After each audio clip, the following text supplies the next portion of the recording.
Chosen ones, you didn't even lift a sword, but the entire coven collapsed. That's not just poetic, it's spiritual truth. You see, in the unseen realm, your presence isn't just physical, it's... Have you ever entered a room, said absolutely nothing, and still watched the atmosphere shift? That's not imagination, that's the divine frequency you carry. Demons recognize what many people overlook, the authority God placed within you. They scatter, not because of your words, but because of the light you radiate, the same light that exposes darkness with no effort at all. Let's talk about Leah, a seemingly ordinary woman.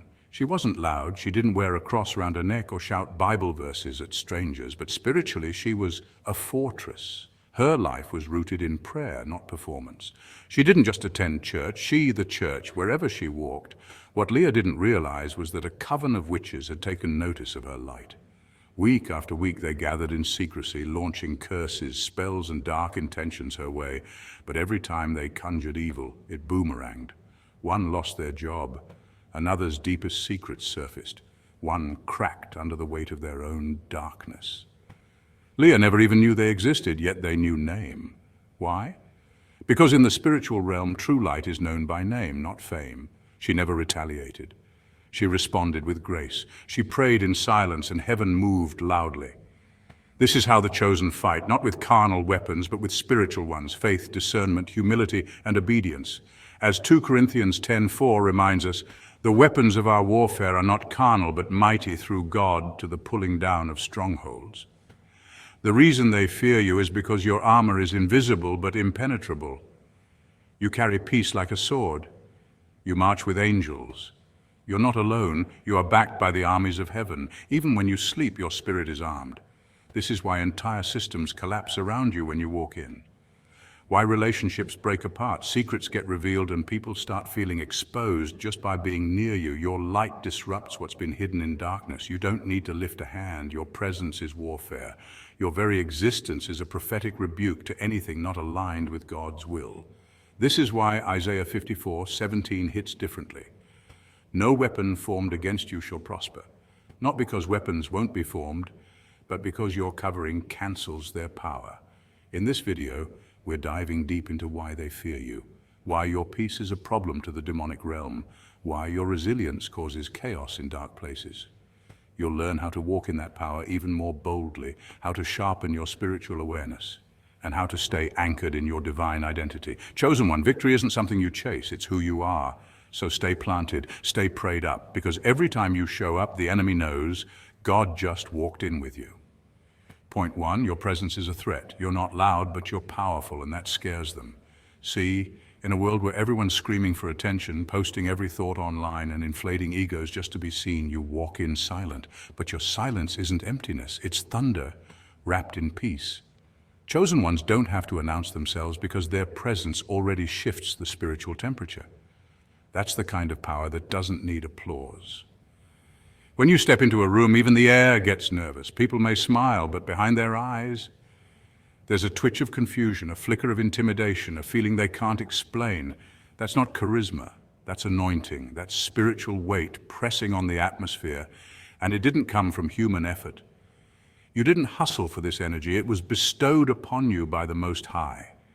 And that divine stamp on your life, it's what sets you apart and triggers the darkness around you. You carry the vibration of truth, and truth doesn't need volume, it needs presence. This is where the fear sets in.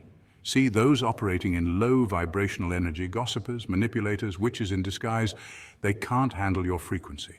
Let's be real. Witches don't always wear black robes and chant in forests. Sometimes they sit at your lunch table, sometimes they smile in your DMs. But no matter the disguise, they always have one thing in common. They operate in secret.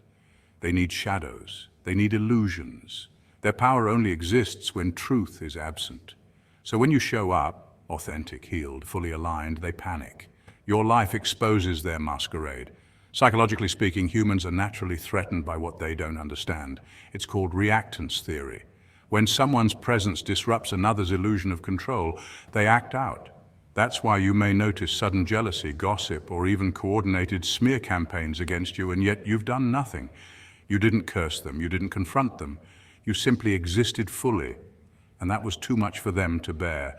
When truth walks into a room, lies scatter, and your very existence, it's a walking contradiction to the false narratives others have built their lives on. That's why they whisper. That's why they form harmless little gossip circles.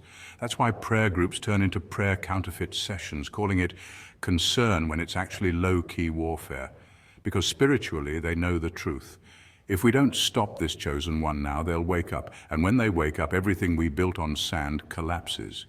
Their fear isn't about you personally. It's about what you represent. You represent God's power in human form. You represent a soul who didn't fold under pressure. You represent what happens when pain refines instead of destroys. That's why you don't need a stage to shine. You are the stage. Even neurologically, your energy affects people. Studies show that the human brain is wired to detect authenticity. Mirror neurons pick up subtle cues, tone, posture, and intention. And when someone walks in aligned, congruent, and calm, others feel it on a subconscious level. That's why people either love you immediately or try to undermine you instantly. You're either a reminder of their healing or a mirror reflecting their deception. So no, you're not paranoid. They are watching you, not because you're boastful, but because your very existence reminds them of everything they're pretending to be. You don't need rituals. You don't need circles. You don't need curses. Your life is already a sermon and your walk is a prophecy. When they throw shade, it's not because you're in the dark, it's because you're standing in light, and their shadows can't survive there.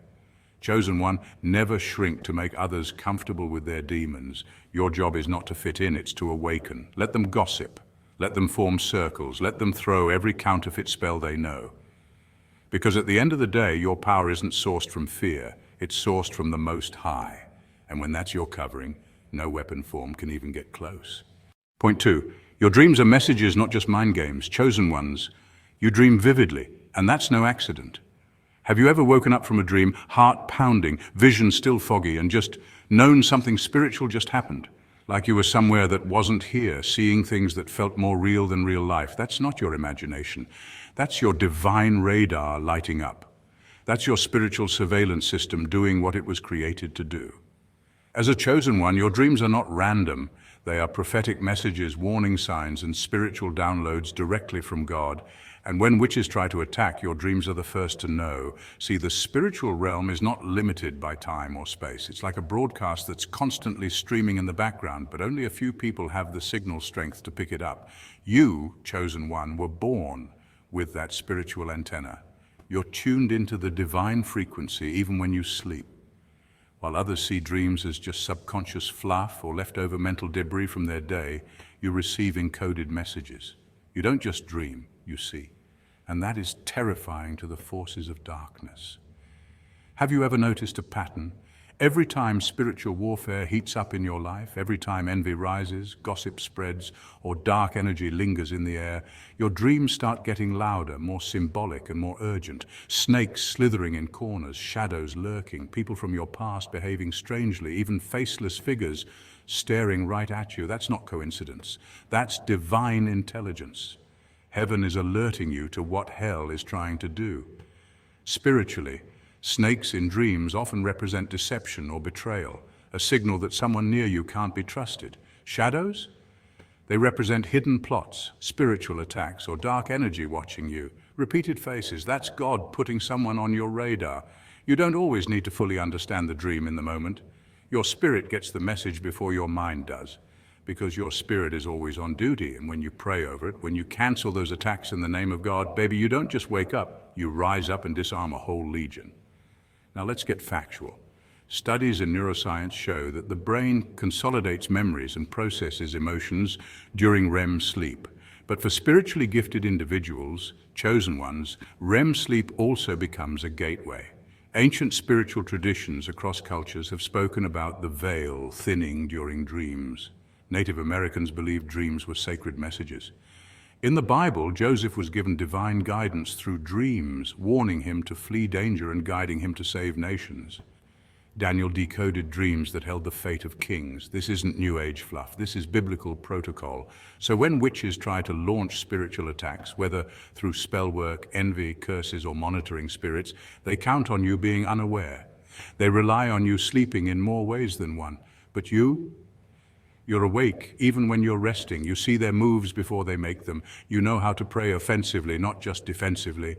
And that, chosen one, makes you uncatchable. This is why they fear your dreams, because they know your visions break their missions. Your prayers cancel their contracts. Your awareness burns their altars. And every time you wake up and war in the Spirit, when you fast, when you pray, when you plead the blood of Jesus over your life, you shatter assignments without even stepping into their presence. So don't ever let anyone gaslight you into thinking you're just overthinking, or that your dreams don't mean anything. You are a dreamer for the kingdom. You are heaven's eyes on earth. When they tried to take you out in your sleep, your spirit went to war. While your body lay resting, your spirit rose up with swords drawn and armor on. That's the kind of power you carry. Chosen one, stay alert. Your dreams are not illusions, they're instructions. They are warnings, confirmations, strategies, and sometimes even blueprints. Cherish them, record them, pray over them, because in your dreams, heaven whispers what hell is planning. And when you're listening, no weapon formed against you will ever prosper. Point 3, you starve their energy supply. Absolutely. Chosen one, let's go in deep. You don't gossip, you don't fight dirty, you don't take revenge, and yet somehow you still win, not because you're louder, not because you're more aggressive, but because you understand a universal truth. Silence is strength, and peace is a strategy. You didn't just survive the attacks, you starved them, you drained their entire system without lifting a finger. That's not weakness, that's mastery. That's spiritual warfare on a level they never saw coming. See, witches, whether literal or symbolic, feed off one main source, chaos. Not the broom-flying, potion-mixing kind, but the modern dark energy kind. These forces thrive in emotional friction. They breathe through your outrage, your fear, and your need to clap back. They want you spiraling, offended, and confused. That's how spiritual parasites work. They attach to wounds, not wellness. But you, chosen one, you're healed. And healing is threatening to those who stay in the dark. Psychologists actually have a term for this kind of dynamic, triangulation. It's a manipulation tactic where someone tries to pull you into a toxic triangle, pitting you against others, planting seeds of jealousy or distrust and stoking drama. Sound familiar? That co-worker who spreads rumors to see how you'll react? That ex who tries to provoke you with subtle digs or new relationships. That jealous friend who always throws shade when you're doing well. Yeah, that's energetic warfare. But you didn't flinch, you didn't pick up the rope in their tug of war. And because of that, the whole game collapsed. You're not in the business of revenge. That's what makes you dangerous. Revenge keeps you tied to the offense. It keeps the cycle alive. But you chose freedom. You chose peace over proving a point. And that's the power play no one talks about. When someone slanders you and you stay silent, that's power. When someone throws curses and you bless anyway, that's spiritual maturity. When you choose not to respond, you reclaim every bit of energy they tried to hijack. Chosen one walks with a certain vibration. It's divine, it's detached, it's disciplined. You don't speak unless it builds. You don't move unless it's purpose-driven. That kind of energy doesn't just confuse your enemies, it exposes them, because the more peace you carry, the louder their chaos becomes. Their manipulations fall flat. Their plots get sloppy, their influence dries up. Why? Because it needs your participation to survive. Without your outrage, your clapbacks, your retaliation, the fire dies, the ritual fails, the whole coven goes cold. Even quantum physics supports this. Energy requires attention to grow. This is not just spiritual fluff, it's scientifically backed. When you focus on negativity, you magnify it.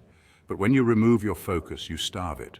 The law of conservation of energy says energy can't be created or destroyed, but it can be redirected. And that's exactly what you did. You redirected all that darkness back into the void by refusing to engage. They cast spells, but you cast prayers. And prayers are frequencies. They carry intention, elevation, and healing. A spell needs a ritual, but a prayer, a true prayer, it's a vibration that realigns reality. That's why your light felt like an earthquake in their kingdom. That's why they started falling out with each other. That's why they started turning on each other, because your peace made them panic. It disrupted the atmosphere they depended on. And while they were watching to see you break, you broke the cycle. You broke ancestral patterns of retaliation, trauma responses, and spiritual codependency. That's not just powerful, that's legendary. You rewrote the script they handed you. They played games, but you brought the sword of truth. And truth, when it shows up, doesn't argue, it just stands, and everything false begins to tremble. So the next time they say, "You're too calm," or "You act like nothing bothers you," remember, your calm is the counterattack. Your refusal to stoop low, that's your elevation. You were never fighting people, you were breaking systems. And that's why you won, not by clapping back, but by staying clean. Stay untouchable, chosen one. The war was spiritual and your silence was nuclear. Point 4. Your silence screams truth. Oh, chosen ones. The wildest part about you is that you don't have to move loud to make an impact. You don't go on rants, you don't wage digital wars in comment sections, you don't scream your value to be seen. You simply exist. And still, the air shifts when you enter a room. The energy bends itself around your presence. People get quieter, some get nervous, some get defensive. But why? It's not because you did something, it's because you are something. Your silence is not just silence, it's power, it's loaded, it carries layers. Layers of discernment, wisdom, observation, and divine clarity. While others try to dominate with words, you dominate through presence. Your stillness is a weapon, and your observation is surgical. You watch, you sense, you decode. You don't need to interrupt chaos with chaos. You interrupt it with alignment, and that's what unsettles them. Because in a world obsessed with noise, your peace becomes disruptive. Psychologically, people are wired to fear what they can't read. When someone doesn't mirror typical emotional patterns, no overreactions, no validation-seeking behavior, no performance, it creates discomfort. Why? Because we're biologically inclined to assess safety and predictability in others. When someone is hard to read, the subconscious begins to panic. Are they a threat? Are they judging me? Do they see something I'm trying to hide? That's what you do, chosen one. You awaken subconscious guilt just by not reacting. You don't even have to speak to expose a lie. Your truth walks ahead of you. Now let's break this down spiritually. The scriptures say, "Be still and know that I am God." Stillness is a divine instruction. It's in stillness that clarity comes. And you, chosen one, are deeply rooted in divine instruction. You're not just quiet, you're guided. That's why your movements seem so precise. That's why your timing feels supernatural. You're not operating on impulse, you're moving by revelation. That unnerves people who live in chaos. People of darkness, manipulators, narcissists, witches in disguise. They hate your quiet because their power thrives in noise. Think about it. Witches chant, they perform rituals, they repeat incantations, all loud, all theatrical. They need the noise to focus their intent. But you don't need spells. You don't need rituals. You're guided by the whisper of God. And when heaven whispers, hell trembles. Science even confirms that silence and stillness are powerful states. A 2013 study published in Brain Structure and Function found that silence, just 2 hours a day, promotes the growth of new brain cells in the hippocampus, the region associated with memory, learning, and emotional regulation. This explains your clarity. Your silence isn't passive, it's productive. While they're busy talking, arguing, and chanting, you're regenerating, evolving, and elevating. You don't react because you don't need to defend what God already confirmed. You're not seeking approval because you're already chosen. And when people try to bait you through gossip, provocation, or manipulation, your refusal to engage becomes your loudest answer. Your silence says, "I don't need to attend every argument I'm invited to." Your stillness says, "I know who I am," and that's what terrifies the enemy. Not your words, your restraint, not your visibility, your alignment. You're not obsessed with being seen because you're already set apart. They chant, they scream, they over-explain, but your quiet reveals more than their noise ever could. You are the interruption to generational lies, the living contradiction to every curse spoken over your bloodline. You're the proof that obedience is louder than rebellion. So when you walk in a room and the temperature shifts, don't shrink. When the gossip starts swirling, don't react. You're not the drama, you're the divine. Let them talk, let them guess. Because of you, you've got heaven's strategy, hell's attention, and earth's stage. And still, you just sit in stillness, guided, focused, unshaken. That's not just silence, chosen one, that's spiritual artillery. Point 5, you expose without trying. Chosen ones, you don't chase truth, you are truth. And that's exactly why people get so uncomfortable around you without you saying a single word. You walk in the room and something shifts. It's not the clothes you're wearing or the expression on your face, it's your energy. That divine vibration you're tuned into. See? Most people have been living in a carefully curated illusion, lying to others, sure, but more importantly, lying to themselves. They've built entire lives on foundations of self-deception, fake humility, pretended goodness, and secret agendas. But when a chosen one enters the space, that house of cards starts to tremble. Psychologically speaking, this is what Carl Jung referred to as the shadow, the parts of ourselves that we reject or hide because they don't align with who we want to appear to be. The shadow thrives in the subconscious. But when someone who embodies truth shows up, it acts like a mirror. That's what you are. Chosen one, a mirror they never asked for but suddenly can't avoid. You reflect back the reality they've buried and it stings. You don't even have to speak. Your aura is loud enough. In fact, neuroscience has proven that the human brain can subconsciously read emotional states and integrity from microexpressions, body language, and tone. When your energy carries peace, alignment, and clarity, it becomes dissonant with people who are chaotic inside. That dissonance, it makes them nervous. It's not that you're judging them, it's that they feel exposed because you're not like them. You don't wear masks, you don't perform, you just are. And that's terrifying to anyone who's still performing for approval. Have you ever noticed how people just randomly start confessing things around you? Like mid-conversation, someone goes, "I don't know why I'm telling you this, but..." That's not by accident, that's your spirit calling out the truth in them. They feel safe, but also called to accountability. It's a paradox only chosen ones can bring, comfort mixed with conviction, because your energy isn't aggressive, it's divine. But divinity is pure, and purity always provokes reaction. Now let's talk about the witches.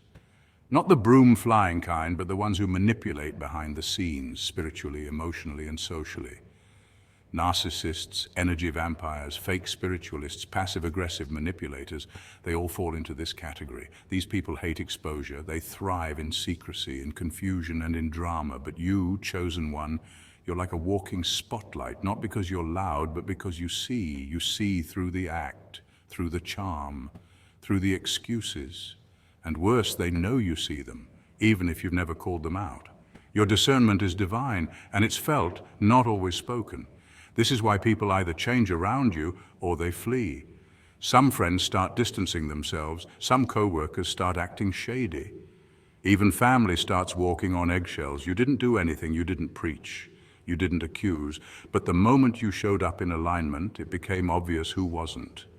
That's the thing about truth. It doesn't argue with lies, it outlasts them. And your presence is proof of that.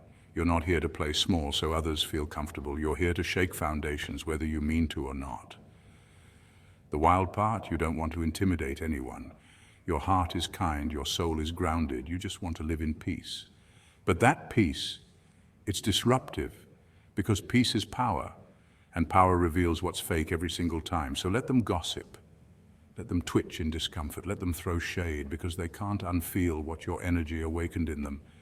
You are not the villain in their story. You are the truth that made the illusion impossible to maintain. And the side you're on, chosen one, wins every time. Point 6. Your resilience is supernatural. Let's be real for a moment. Chosen one, what you've been through wasn't ordinary opposition. It was calculated, intentional, and at times relentless. You weren't just disliked. You were. They tried to dismantle your spirit brick by brick, using everything from backhanded compliments to outright sabotage. Whisper campaigns were launched to poison your reputation. Relationships were weaponized to infiltrate your peace. They created environments meant to make you question your worth, your purpose, and even your sanity.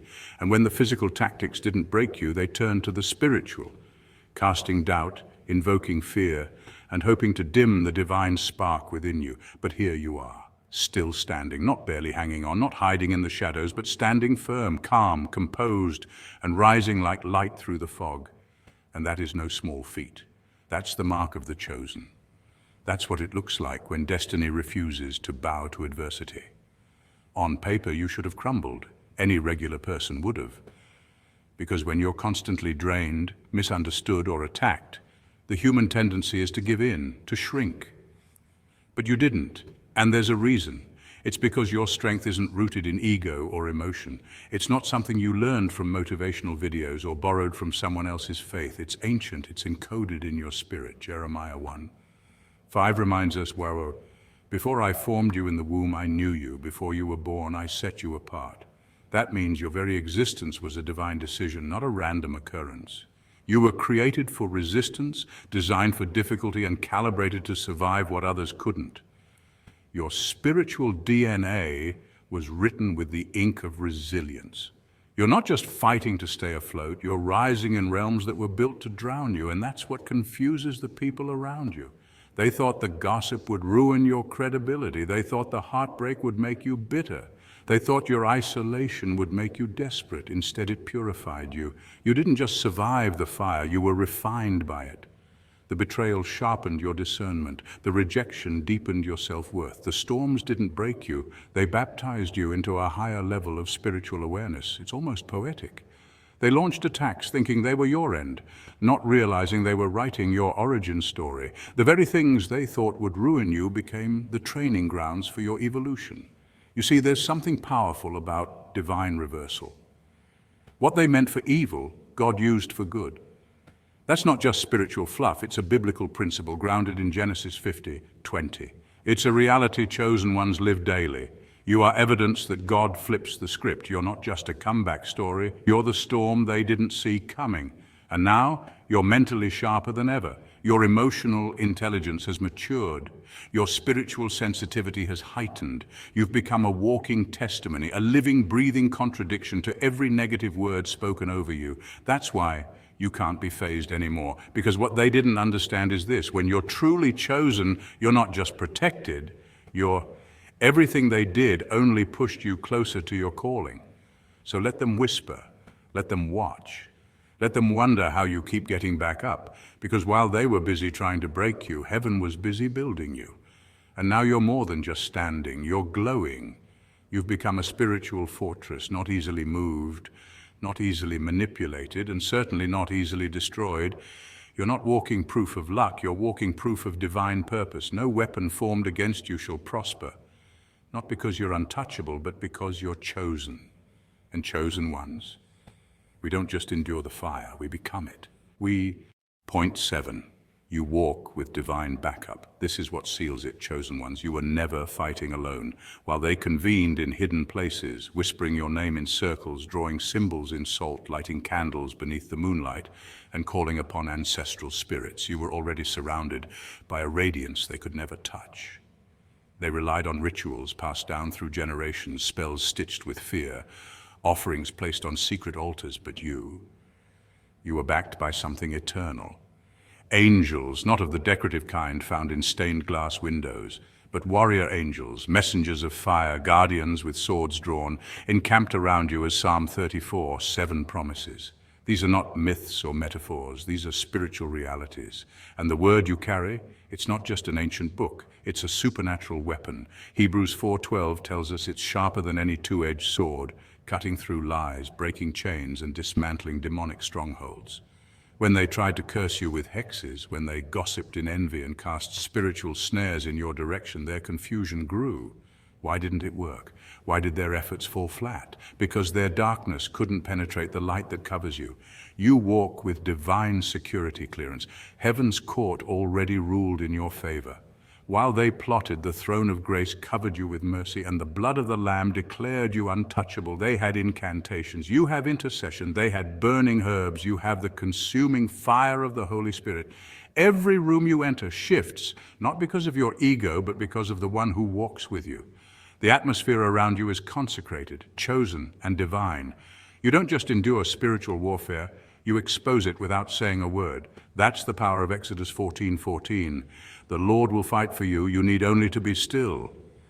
You don't have to defend yourself, clap back on social media, or try to prove your innocence. The Holy Spirit becomes your advocate, and the results speak louder than rumors ever could. You are not just walking, you're advancing like an army. Your steps cause tremors in the unseen. Your presence sends demons into hiding. You're not surviving by luck, you're dominating by divine strategy. You see, the witches didn't fail because you had stronger spells. You didn't need any. They failed because you were insulated by grace, protected by purpose, and hidden in the secret place of the Most High, as Psalm 91 describes. They underestimated the power of a pure heart, a heart that stayed clean when revenge was tempting. a mind that remained fixed on God when chaos surrounded you, a soul that chose alignment with heaven rather than retaliation on earth. That's what defeated them. Not your rage, but your restraint. Not your fists, but your faith. You weren't outnumbered, you were out of their reach. Being a one-man army doesn't mean you're alone. It means you're walking with divine independence, a spirit-led autonomy that baffles both friends and foes. You move differently because you're powered differently, so stand firm. Keep glowing when they want you dim. Keep rising in silence. Keep letting your life speak louder than any accusation. The kingdom of darkness knows who you are. You are chosen, anointed, guarded. And every time you open your eyes in the morning, their schemes unravel a little more. So stay alert, stay armored, stay powerful. You are God's secret weapon, not loud, not flashy, but devastating to the enemy's agenda. And that, chosen one, is why you were never meant to blend in, because heaven marked you to stand out, and hell has been on edge ever since.